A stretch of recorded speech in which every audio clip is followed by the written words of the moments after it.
والسلام على رسوله الكريم أما بعد فأعوذ بالله من الشيطان الرجيم بسم الله الرحمن الرحیم۔ آج الحمدللہ 2 محرم الحرام 1446 سن ہجری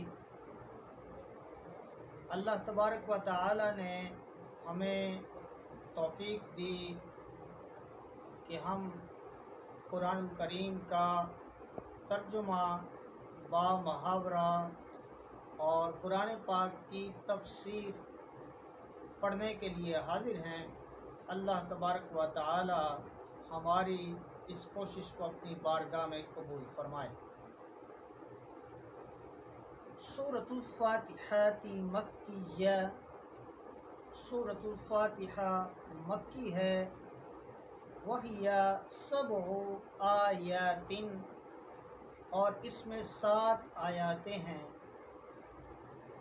بسم اللہ الرحمن الرحیم، بسم اللہ اللہ کے نام کے ساتھ، الرحمن بہت مہربان، الرحیم نہایت رحم والا۔ اللہ کے نام سے شروع جو بہت مہربان رحمت والا ہے۔ الحمدللہ رب العالمین، سب حمد تعریفیں یا خوبیاں، لی واسطے، اللہ کے، ربی پالنے والا، تمام، عالمین جہانوں کا۔ سب خوبیاں اللہ کو جو مالک سارے جہاں والوں کا۔ یہ ترجمہ با محاورہ آپ نے 3 بار سبق کو پڑھ لینا ہے۔ انشاءاللہ آپ کو یاد ہو جائے گا۔ تفسیر کی کتاب آپ کھول لیں۔ تفسیر کی کتاب کے اندر صفحہ نمبر ہے 10۔ اللہ تبارک و تعالی کی لاریب کتاب قرآن کریم کا تعارف اور اس کی عظمت کے حوالے سے یہ باب لکھا گیا۔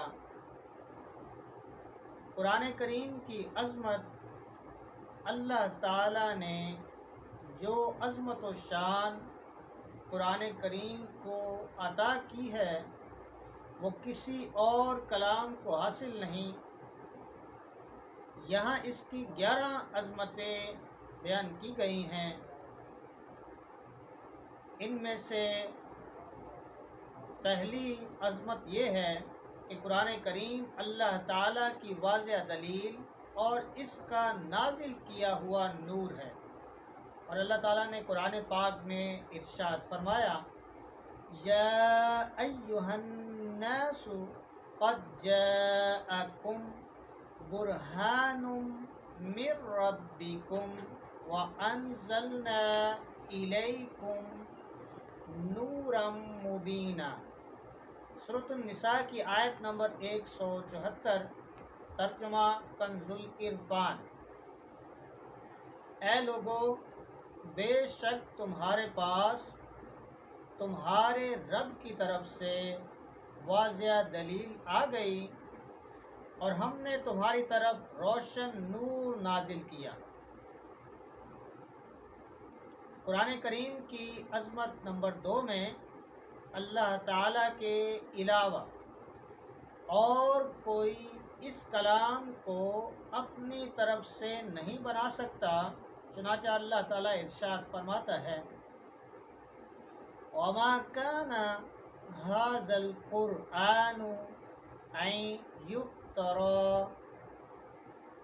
مِن دُونِ اللَّهِ وَلَٰكِن تَصْدِيقَ الَّذِي بَيْنَ يَدَيْهِ وَتَفْصِيلَ